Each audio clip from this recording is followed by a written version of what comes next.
Bismillahirrahmanirrahim.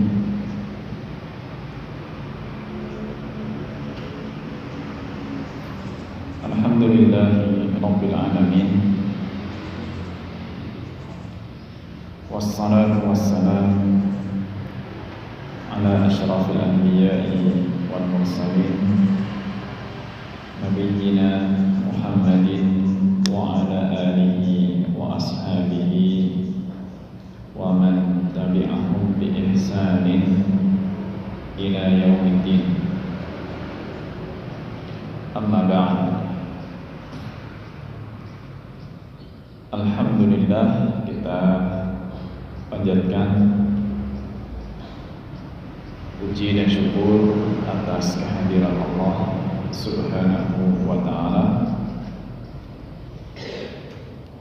yang telah mencurahkan taufiknya, dan dengan taufik dari Allah di kesempatan pagi menjelang siang ini kita dimudahkan oleh Allah Subhanahu wa ta'ala untuk bisa menghadiri majelis ilmu, dan kita awali tentunya dengan meluruskan niat memohon pertolongan kepada Allah Subhanahu wa ta'ala. Semoga kita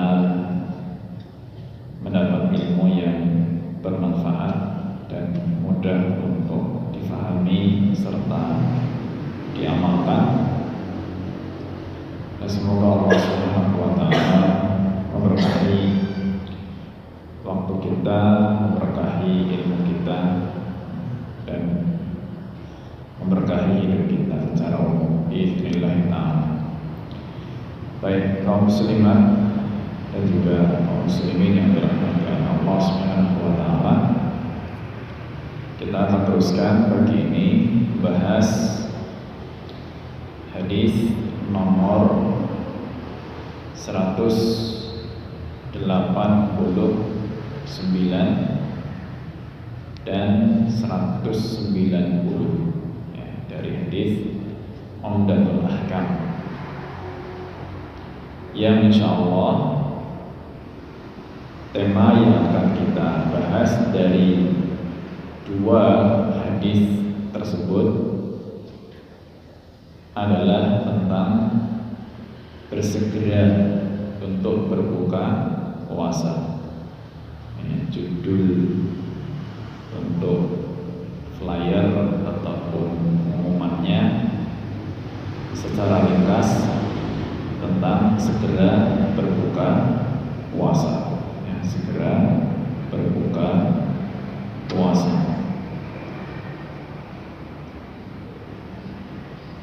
Baik, kita akan dengar terlebih dahulu dan kita simak bersama hadis yang dicantumkan oleh Imam Abdul Ghani Al-Maqdisi rahimahullah dalam kitabnya Umdatul Ahkam. Qala al-muallif rahimahullahu ta'ala an Sahl bin Sa'd as-Sa'idi radhiyallahu anhu anna Rasulullah sallallahu alaihi wasallam qala la yazalu an-nasu bi khairin ma ajjalu al-fitrah. Dari Sahl bin Sa'ad as-Sa'idi, dari Sahl bin Sa'ad as-Sa'idi, ini sahabat yang meriwayatkan hadisnya, namanya Sahl bin Sa'ad as-Sa'idi radhiyallahu anhu. Rasulullah sallallahu alaihi wasallam bersabda, yazalun nasu bi khairin. Manusia tetap berada dalam kebaikan. Manusia tetap berada dalam kebaikan. Ma'ajjalu al-fitrah, selama mereka menyegerakan berbuka. Selama mereka menyegerakan berbuka.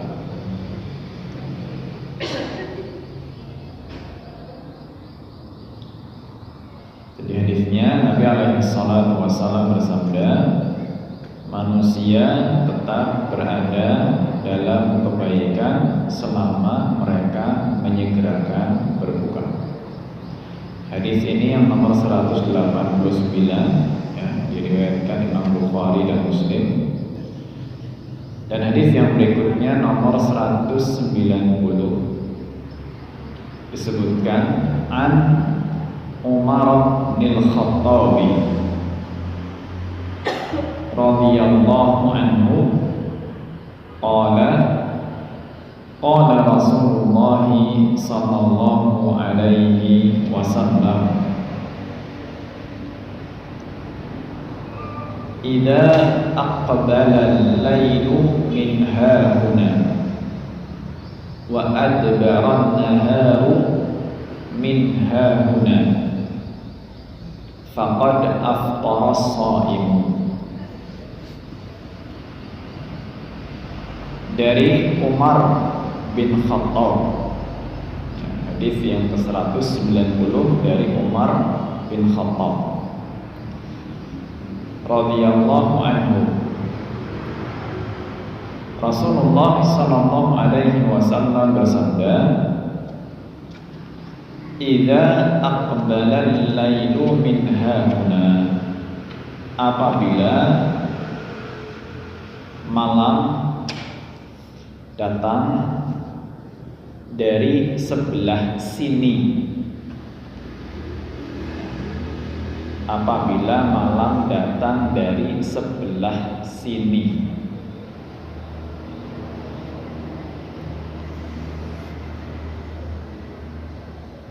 Sebelah sini itu sebelah mana? Sini yang dimaksud oleh Nabi Sallallahu Alaihi Wasallam itu sisi timur. Sebelah sini itu maksudnya sebelah timur. Apabila malam datang dari sebelah timur. Tapi memang Nabi tidak menyebut kata timur.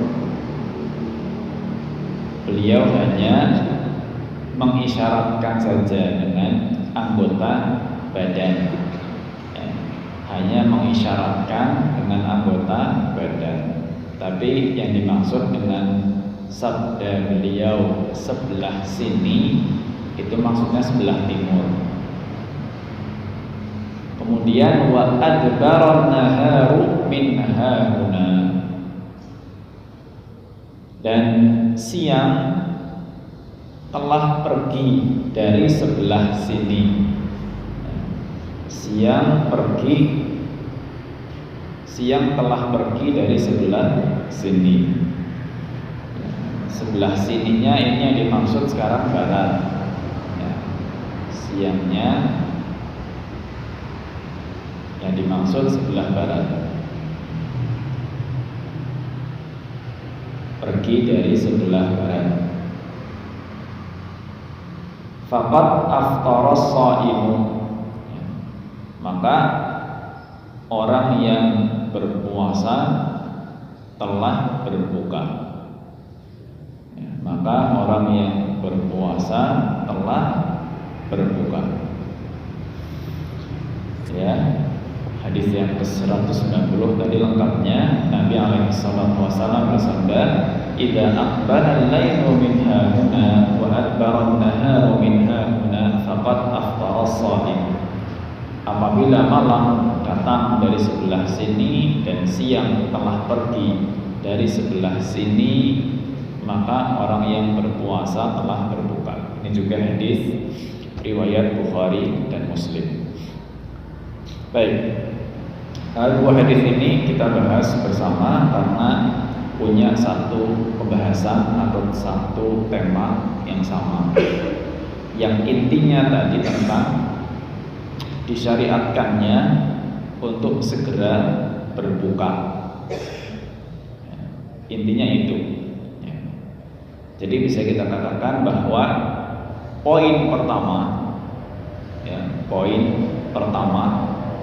dari pembahasan hadis ini adalah tentang disunnahkan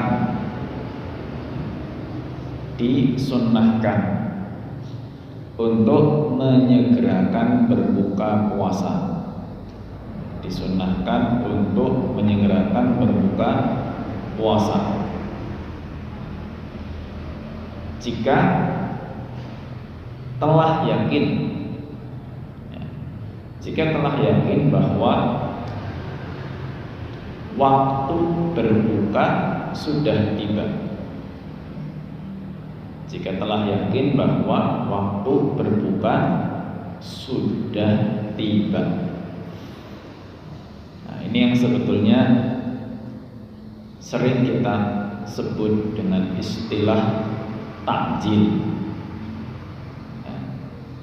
Karena takjil dalam bahasa Arab itu asalnya adalah dari kata ajjala yu'ajjilu takjilan. Ajjala yu'ajjilu takjilan artinya adalah menyegerakan. Itulah makna asli dari kata takjil. Meskipun memang ketika sudah dipinjam oleh orang Indonesia, kata takjilnya artinya berubah jadi mendoan, bakwan, lemper, kurma. Ya itulah semua tergabung menjadi satu paket yang namanya paket takjil.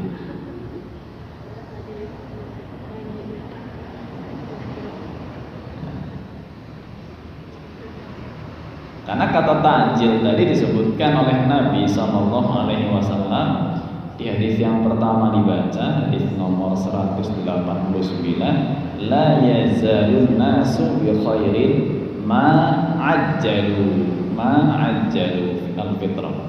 Jadi manusia tetap berada dalam kebaikan selama mereka menyegerakan berbuka. Ajjalu, ya, menyegerakan berbuka. Jadi tidak dianjurkan bagi kita kalau sudah yakin ini matahari sudah terbenam, ya, karena tandanya tadi kan dengan terbenamnya matahari, ya, nanti disebutkan di faedah nomor 2 insyaallah. Kalau sudah yakin ini sudah waktu maghrib, ya, maka segerakan berbuka meskipun hanya dengan makanan-makanan yang sangat kecil, ya. Sebagaimana yang memang diamalkan oleh Nabi Sallallahu Alaihi Wasallam, ya, bahwa beliau berbuka puasa, ya, dengan rutop, ya, kebiasaan beliau dengan rutop, kurma basah kalau ada. Kalau tidak ada rutop maka dengan tamar, ya. Tamar itu kurma kering. Kalau ini banyak di kita insyaallah, ya. Rata-rata kalau yang dibagikan gratis, ya, di bukber buka bersama di masjid-masjid ada kurmanya, ya, rata-rata itu kurmanya tamar namanya, kurma yang sudah kering. Karena memang untuk menyimpannya lebih mudah karena sudah korma basah itu memang lebih sulit untuk menyimpannya karena harus di kulkas, lemari es. Kalau tidak ada rutok dan tidak ada tamar, nggak ada korma basah dan tidak ada korma kering, maka disebutkan dalam hadis riwayat Imam Abu Dawud, At-Tirmidzi dan yang selainnya, fa illam takun hasawatin min ma, maka minimalnya meneguk air, ya, minum air beberapa teguk, intinya gitu, minum air dengan beberapa teguk.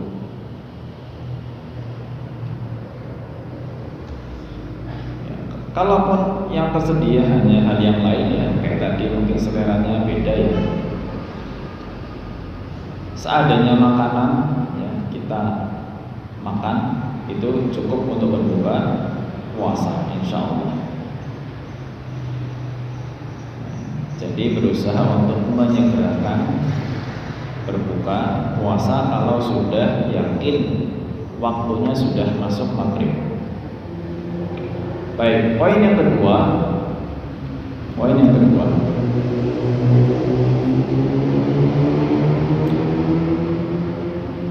tentang waktu berbuka, ya, waktu berbuka puasa. Kapan sebetulnya waktu berbuka puasa? Ya, waktunya itu seperti yang disebutkan dalam hadis yang kedua tadi, hadis nomor 190. Ya.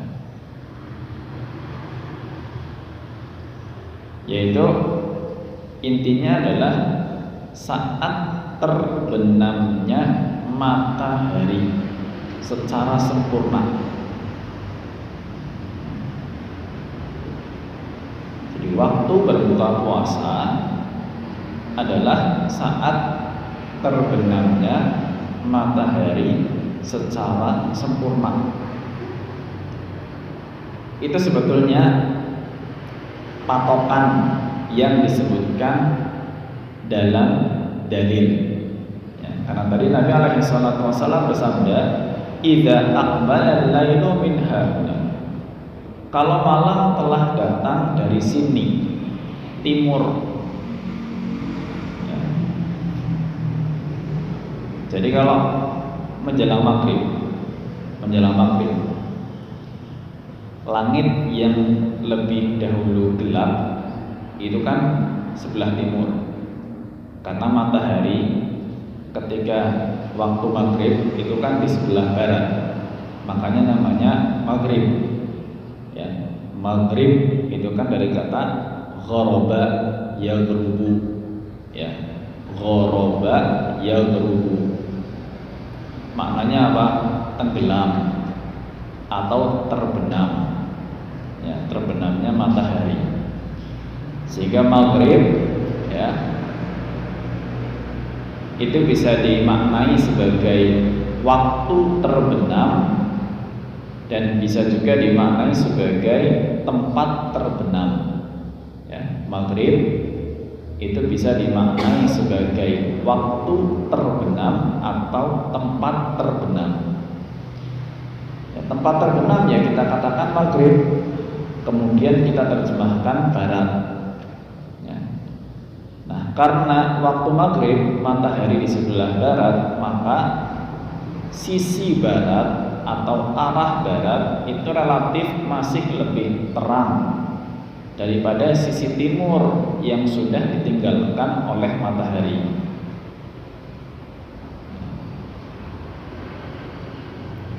Matahari sebelah timur gelap, ya.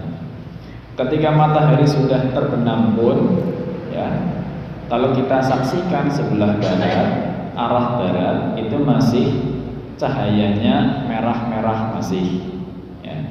Mungkin sisi timur sudah lebih hitam, ya, gelap. Makanya tadi ketika malam datang dari sini maknanya dari timur, ya. Ketika malam datang dari timur kemudian siang sudah pergi dari sebelah barat, ya, siang pergi dari sebelah barat, jadi mataharinya pergi masuk di sisi barat. Nah, inilah yang menjadi patokan sebetulnya waktu berbuka puasa itu sampai terbenamnya atau ketika terbenamnya matahari, ya. Baik, waktu ini bagaimana cara kita untuk mengetahuinya? Ya. Bagaimana cara kita untuk mengetahui waktu tersebut? Ya. Waktu ini bisa diketahui kalau di masa lampau, ya, di masa lampau itu dengan dua cara. Ini masa lampau, ya, masa dulu. Diketahui dengan dua cara. Cara pertama adalah dengan musyahadah, ya. Musyahadah itu dengan menyaksikan terbenamnya matahari, ya, menyaksikan terbenamnya matahari dengan mata kepala sendiri. Itu namanya musyahadah. Menyaksikan terbenamnya matahari dengan mata kepala sendiri. Langsung lihat. Ini tentu cara yang paling meyakinkan, ya, cara yang paling meyakinkan. Ini cara level 1. Lihat langsung matahari terbenam, apa istilahnya, sunset, ya, sore hari ini.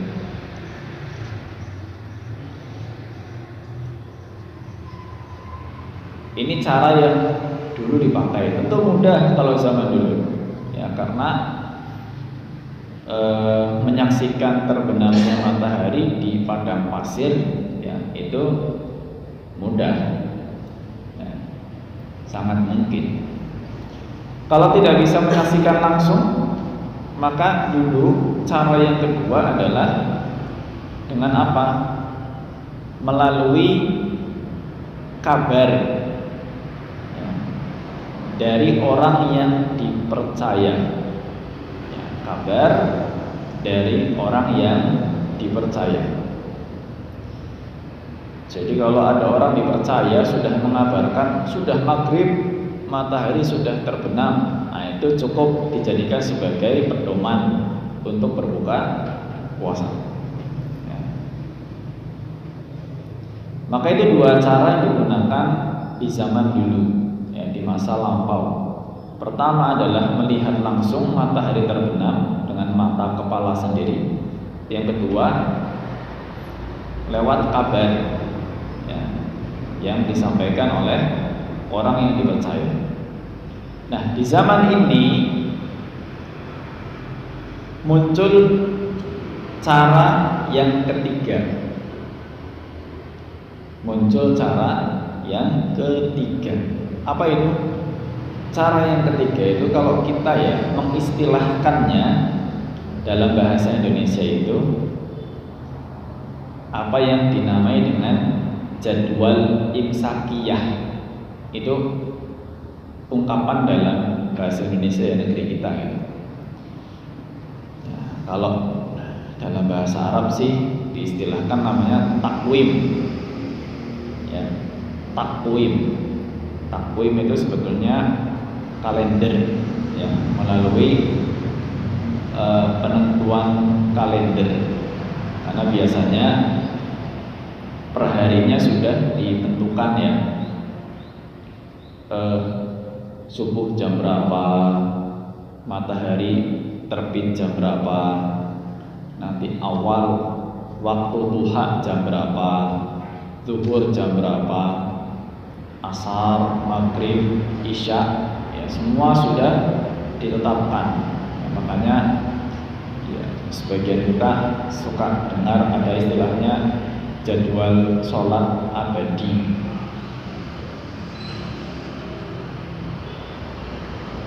Di bulan Ramadan kita juga akan punya, ya, yang namanya jadwal yang disebut dengan jadwal imsakiyah.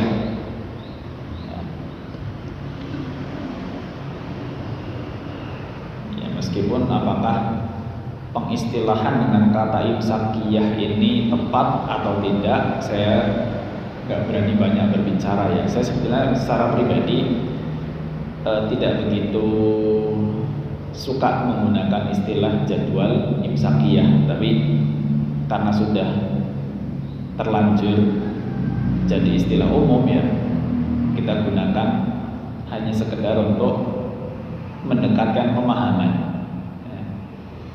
Di situ sudah ada maghrib jam berapa,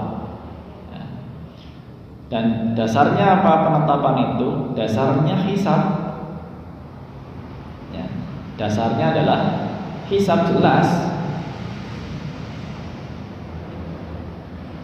karena sudah bisa ditentukan jadwal sampai akhir bulan, bahkan sampai tahun depan ya. Jadwal sholat sampai tahun depan itu sudah siap. Sumber landasannya apa? Hisab, ilmu hisab. Nah, sekarang cara ini apakah bisa menjadi patokan saat kita ingin mengetahui waktu maghrib ya, dengan mencocokkan antara jadwal imsakiyah tersebut dengan jam yang kita miliki ya.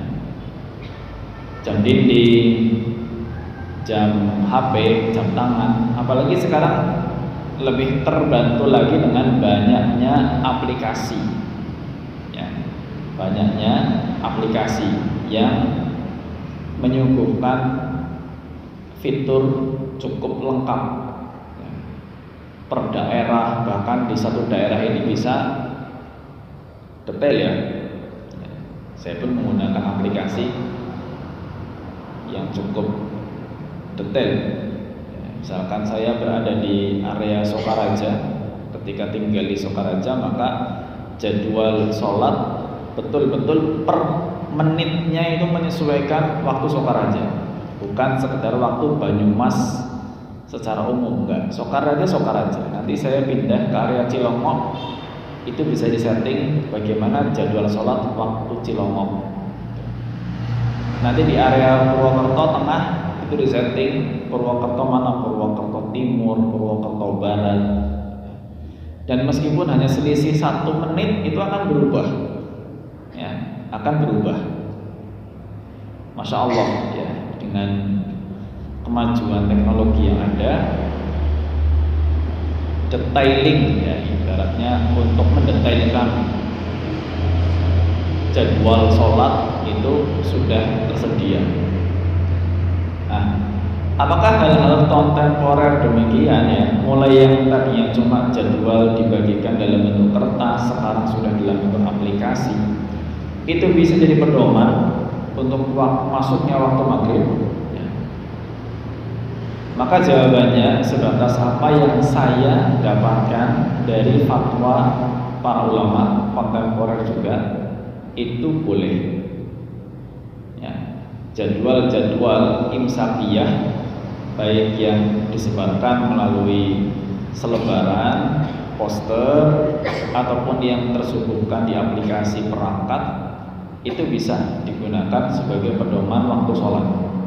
Termasuk juga di sini pedoman untuk waktu berbuka puasa.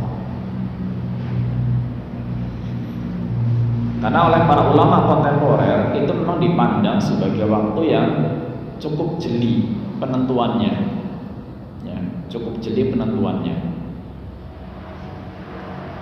Maka itulah cara yang ketiga ya, cara yang ketiga. Jadi sebetulnya justru para ulama tidak menyebutkan azan maghrib sebagai patokan ya, tidak menyebutkan azan maghrib sebagai patokan, karena asalnya memang azan maghrib bukan patokan ya, asalnya azan maghrib bukan patokan, bukan standar ya, tolok ukur untuk menentukan waktu berbuka puasa. Apalagi azan ya, itu adalah sebuah amalan manusia ya, amalan manusia yang tidak menutup kemungkinan bisa terjadi kesalahan. Ya, bahkan bisa aja ini terjadi ya, nyata ini terjadi karena ditanyakan kepada saya, mungkin karena tidur pada asar. Ya, pada asar ada seorang muadzin tidur pada asar itu kalau bangun agak linglung dikit. Ya. Dia bangun sebetulnya jam 5 sore, tapi mungkin karena matanya belum jelas melihat jam dinding, dia kira sudah jam 6 sore. Langsung dia berangkat dari rumah ke masjid, azan maghrib jam 5 sore. Ya, azan maghrib jam 5 sore. Ya, ini jelas kekeliruan, nggak bisa jadi patokan. Atau bisa juga seorang muadzin justru terlambat, ya, justru terlambat. Atau salah melihat jadwal, ya, salah melihat jadwal. Jadi potensi kesalahan muadzin itu sangat terbuka. Makanya asalnya azan itu bukan tolok ukur untuk menentukan waktu berbuka puasa, kecuali kalau kita tahu bahwa ada seorang muadzin yang sangat disiplin sebuah masjid, ya, yang azannya memang disiplin, ya, azannya disiplin, begitu masuk waktu maghrib langsung azan. Ada sebagian masjid yang memang sangat memelihara kedisiplinan itu, ya, mungkin takmir masjidnya sangat perhatian, ya, muadzinnya pun bukan muadzin apa ya istilahnya, bukan muadzin yang asal ada orang gitu. Betul-betul muadzin resmi dipekerjakan di situ, ya. Maka biasanya ini cukup disiplin, begitu masuk waktu sholat langsung azan. Nah, kalau kondisinya demikian, maka bisa untuk menjadi pedoman, ya, bisa untuk menjadi pedoman. Tapi ada masjid-masjid yang, ya, muadzinnya kadang ada, kadang enggak, ya, ketika enggak ada orang maka nanti penggantinya pun entah siapa.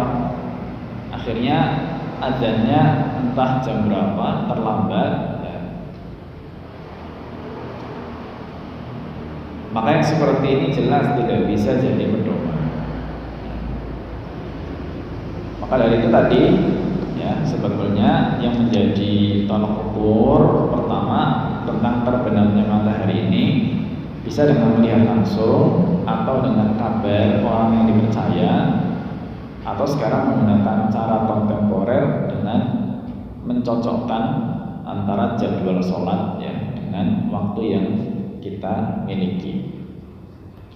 Baik, mungkin muncul pertanyaannya gini.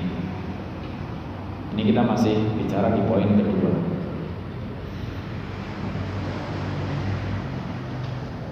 Kita boleh menggunakan hisab,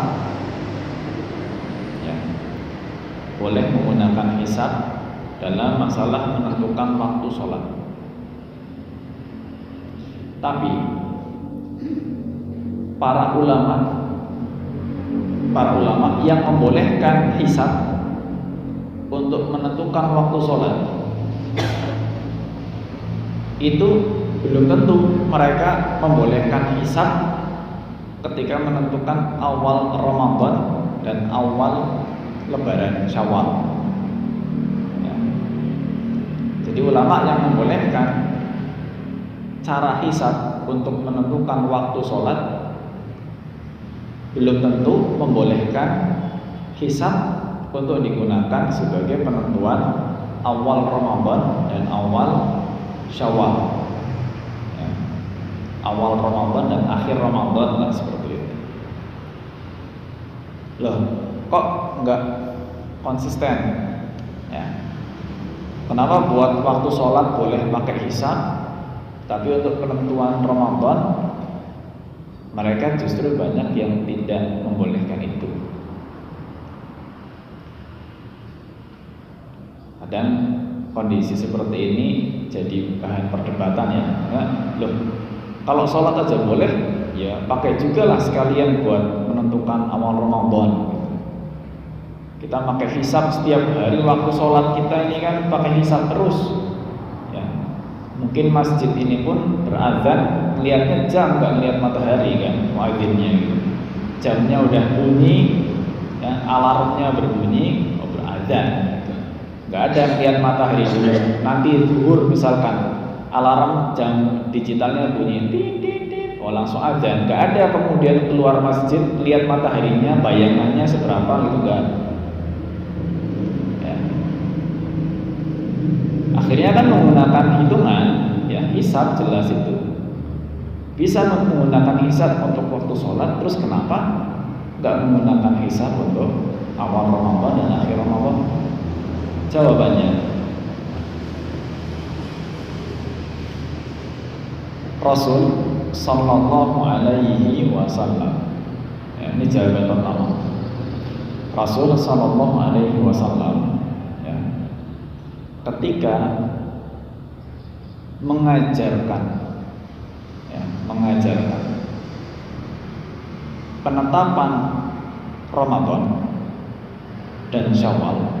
Ketika mengajarkan penetapan Ramadan dan Syawal, beliau itu menentukan caranya, langsung menentukan caranya, langsung menentukan metodenya. Ya. Makanya beliau mengatakan apa? Sumu liru'yatihi. Berpuasalah karena melihatnya, melihat hilal. Berarti kata melihat itu sebuah cara yang disebutkan langsung oleh Nabi Sallallahu Alaihi Wasallam. Maka cara atau metode itu langsung disebutkan oleh Nabi Alaihi Wasallam. Maka ya sudah, karena beliau sudah menyebutkan secara spesifik cara untuk menetapkan Ramadan, kita gunakan cara yang disebutkan oleh beliau secara spesifik. Adapun dalam menetapkan waktu sholat, Nabi Shallallahu Alaihi Wasallam hanya menyebutkan waktu, tapi tidak menyebutkan cara. Ya. Hanya menyebutkan waktu, tapi tidak menyebutkan cara. Makanya hadisnya berbunyi, waktu zuhri idza zalatis syamsu. Contoh ya, waktu zuhur adalah ketika matahari tergelincir. Waktu zuhur ketika matahari tergelincir. Nabi menyebutkan waktu, ya. Tapi nggak nyuruh kita untuk melihat matahari gitu.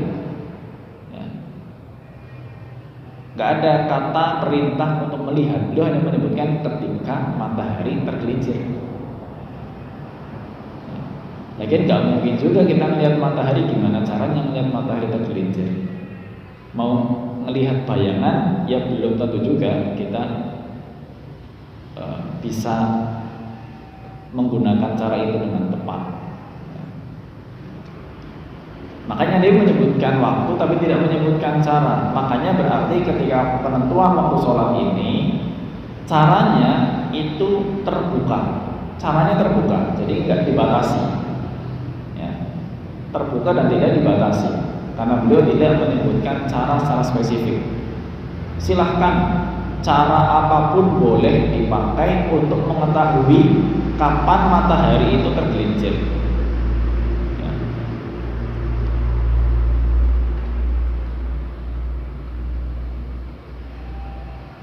Maka ini bisa dikatakan jawaban pertama, ya, bahwa tentang masalah apa? Tentang masalah bolehnya menggunakan hisab untuk waktu sholat, tapi para ulama tidak memperkenankan hisab untuk penetapan Ramadan. Ya. Jawabannya, dalam penetapan Ramadan Nabi menyebutkan cara.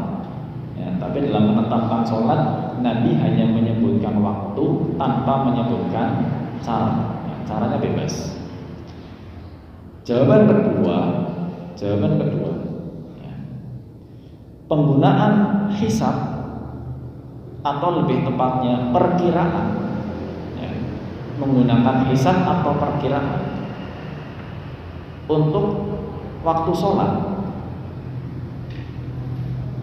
itu secara syar'i memang diizinkan. Penggunaan hisab atau perkiraan untuk waktu sholat, ya, secara syar'i memang diizinkan. Loh, dalilnya apa? Ada beberapa dalil tentang masalah ini. Di antaranya adalah hadis tentang kemunculan Dajjal. Ya, hadis tentang kemunculan Dajjal. Di mana Dajjal itu awal tinggal dia di bumi, ya, itu satu harinya terasa seperti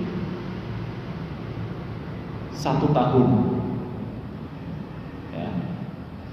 Dajjal itu akan tinggal di bumi selama 40 hari, kata Nabi SAW. Hari yang pertama itu rasanya seperti 1 tahun. Hari yang kedua seperti 1 bulan. Hari yang ketiga terasa seperti 1 pekan. Hari yang keempat dan seterusnya itu baru normal. Ya. Subhanallah. Coba bayangkan hari pertama. Hari pertama kalau kita punya dalam satu hari itu 24 jam, ya, berarti di hari pertama Dajjal muncul, matahari sejak terbit sampai terbenam, sampai terbit lagi, ya, dari terbit, terbenam sampai terbit lagi, itu waktunya sama dengan 365 kali 24 jam. Ya, panjang sekali. Panjang sekali. Terus para sahabat nanya, ya, terus kita sholatnya gimana? Apakah dalam waktu yang 1 hari panjang itu sholatnya hanya 5 kali? Ya. Atau dalam 1 hari panjang itu kita sholatnya seperti sholat 1 tahun? Ya. Maka Nabi SAW jawab, sholatnya 1 hari itu jumlahnya seperti sholat 1 tahun. Ya. Loh, terus menentukan waktunya gimana? Maka beliau katakan menentukan waktunya diperkirakan.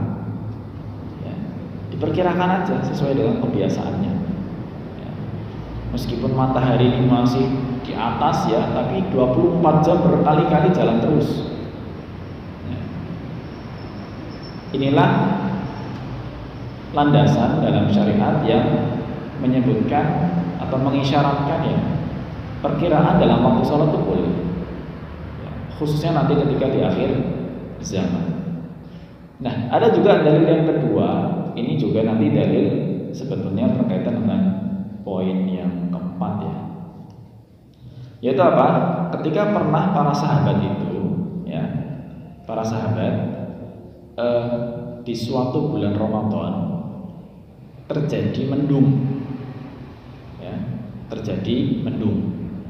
Sehingga nggak bisa melihat matahari apakah sudah terbenam atau belum. Akhirnya apa? Akhirnya diperkirakan, ya, diperkirakan. Udah belum, diputuskan sudah, ya, diputuskan sudah terbenam. Akhirnya mereka buka puasa. Ternyata setelah berbuka puasa, mendungnya hilang, mataharinya masih ada. Ya, berarti belum maghrib. Ya. tapi mereka nggak dosa, ya, tidak berdosa karena sudah berijtihad, berusaha untuk memperkirakan waktunya. Kalau mereka salah menggunakan cara perkiraan itu, tentunya Nabi SAW akan menegur supaya tidak mengulangi lagi, atau bisa saja turun ayat untuk mengoreksi cara tersebut, ya. Tapi nggak ada ayat turun dan tidak ada teguran dari Nabi SAW. Tadi boleh meskipun akhirnya salah, ya, meskipun akhirnya salah.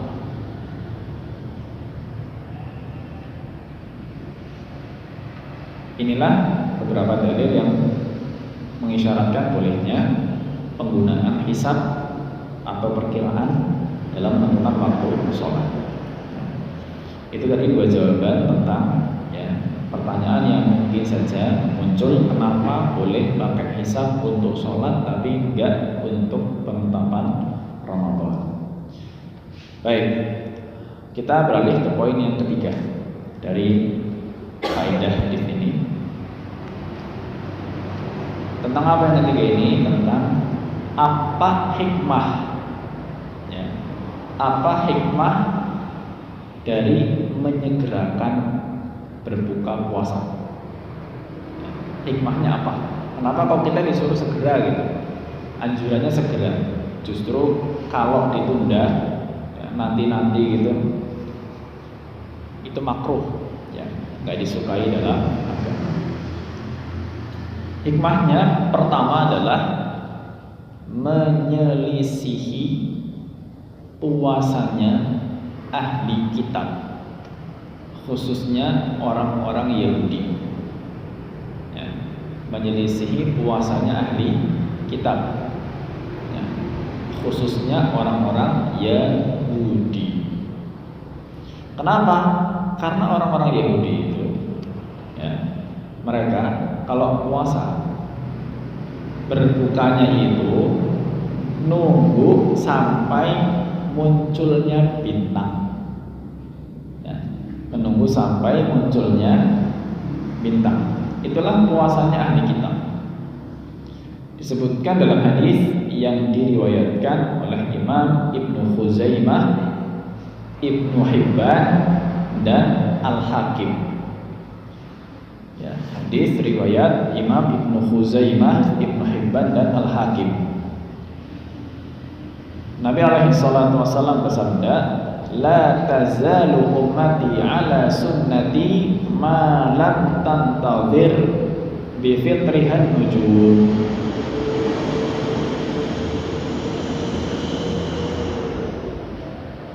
Artinya umatku, ya, umatku akan selalu di atas sunnah, ya, akan selalu di atas sunnahku, ya, selama mereka tidak menunggu bintang, ya. Umatku selalu berada di atas sunnahku selama mereka tidak menunggu bintang untuk berbuka.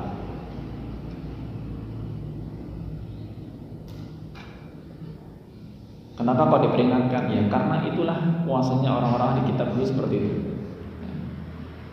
Seperti juga disebutkan dalam riwayat yang lain, fa innal yahuda yuakhirun, karena orang-orang Yahudi itu mengakhirkan bukanya, mengakhirkan buka puasanya. Dan ini ditiru oleh sebagian orang yang menisbatkan diri kepada Islam, ya, ditiru, khususnya mereka yang mengikuti aliran atau sekte Syiah, ya. Maka puasanya mereka itu meniru orang Yahudi. Buka puasanya nunggu bintang-bintang yang muncul baru makan, ya.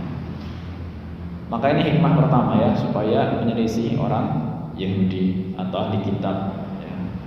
Yang kedua, Allah a'lam bishawab, ya, ini sebagian ulama menyebutkan, meskipun saya tidak ahli di ilmu kesehatan, tapi sebagian ulama menyebutkan ya memang menyegerakan berbuka itu efeknya lebih positif untuk tubuh daripada mengakhirkan berbuka. Ya, efeknya lebih positif untuk tubuh daripada mengakhirkan berbuka. Karena jelas saat itu tubuh sudah sangat ingin, ya, orangnya juga sudah sangat ingin makannya. Maka semakin lama menunda, khawatir nanti terjadi efek negatif ke dalam tubuh. Allah a'lam bishawab. Poin terakhir di kesempatan siang hari ini dari dua hadis yang kita bahas, ini sebuah permasalahan sebetulnya sering terjadi, yaitu apa? Bagaimana sikap saat kita ragu, ya, saat kita ragu apakah ini sudah masuk maghrib atau belum, ya. Bagaimana sikap ketika kita ragu, ya, ini udah maghrib atau belum. Kadang kita, ya, sedikit berbeda, berdebat, ya. Jadwal imsakiyah terbitan masjid mana kok beda dengan jadwal imsakiyah terbitan masjid yang lain. Oh, ini waktu maghrib di masjid ini sama masjid itu selebarannya beda sekitar 2 menit, ya. Sehingga apa menimbulkan keraguan, ya, ini yang benar yang mana ya? Karena seperti itu, meskipun beda cuma 2 menit, ya, tapi 2 menit itu terasa, ya. Masih sana udah azan, ya, sini belum, misalkan nungguin 2 menit. Yang sono udah azan berarti sudah buka 2 menit sebelum masjid yang lain. Ini suka terjadi, dan pertanyaan tentang ini juga banyak, ya, bagaimana kalau kita belum yakin gitu, karena jadwal yang kita miliki itu beda sama jadwal di masjid yang lain, atau jadwalnya sama tapi jam dindingnya beda, ya, jam dindingnya beda atau jam digitalnya beda. Itu sangat mungkin terjadi. Ya, saya kadang-kadang juga cocokkan, ya, antara jam di HP saya dengan jam digital di sebuah masjid. Oh, kok yang di masjid ini lebih cepat 2 menitan, sampai terjadi seperti itu. Baik, bagaimana kalau sampai terjadi keraguan disebabkan hal-hal tadi, ya, disebabkan hal-hal tadi yang selisih hanya 1-2 menit saja. Begini, masing-masing kita, ya, masing-masing kita tentunya mengamalkan sesuatu yang kita yakini dan kita siap bertanggungjawabkan di hadapan Allah, ya. Ini poin penting dulu, ya, bahwa masing-masing kita melakukan, mengamalkan apa yang kita yakini dan kita siap bertanggungjawabkan di hadapan Allah Subhanahu wa ta'ala. Poin ini faedahnya untuk apa? Poin ini faedahnya untuk menghindari perdebatan. Kalau kita pahami ini, insya Allah perdebatan gak muncul. Contoh gini, loh, masjid sana duluan, jamaahnya juga akhirnya buka puasa duluan, masjid sini belakangan misalnya. Nah, masing-masing sudah menggunakan patokan yang diyakini, ya. Kalau mau di cross check boleh, nggak apa-apa. Misalkan nun sewu, nopo masjidnya buatan kekasihkan ada nih. Loh, kalau sana mengatakan, oh, kami sudah menggunakan pedoman ini dan sudah pas dengan jam di masjid kami, jadi kami sudah mengamalkan sesuai dengan ilmu yang sampai, gitu. Ya sudah. Itulah yang mereka siap bertanggungjawabkan di hadapan Allah Subhanahu wa ta'ala. Itulah ilmu yang mereka dapatkan. Informasi yang didapat sebatas itu. Andai kata toh salah, kita doakan semoga mendapatkan uzur di hadapan Allah Azza wa Jalla. Ya. Maka poin pertama tadi penting, ya, kita pahami, kita mengamalkan sesuai dengan apa yang kita yakini dan kita siap bertanggungjawabkan di hadapan Allah. Poin kedua dalam hal ini, ya, adalah kita berusaha sehati-hati mungkin, ya, berusaha sehati-hati mungkin untuk meraih sebuah keyakinan, ya, untuk meraih sebuah keyakinan. Gimana implementasinya, gimana penerapannya kehati-hatian ini? Tadi, kalau memang kita belum yakin, ya, kita belum yakin, wah ini kok kayaknya masjid sana adanya kok kecepatan ya. Saya masih ragu-ragu sama adzan yang masjid yang sono itu. Kalau memang ragu, ya sudah, tidak perlu menjadikan adzan masjid tertentu sebagai pedomannya. Kita ambil yang lebih kita yakini, ya, yang kita merasa lebih tenang, lebih tentram hati kita, ya.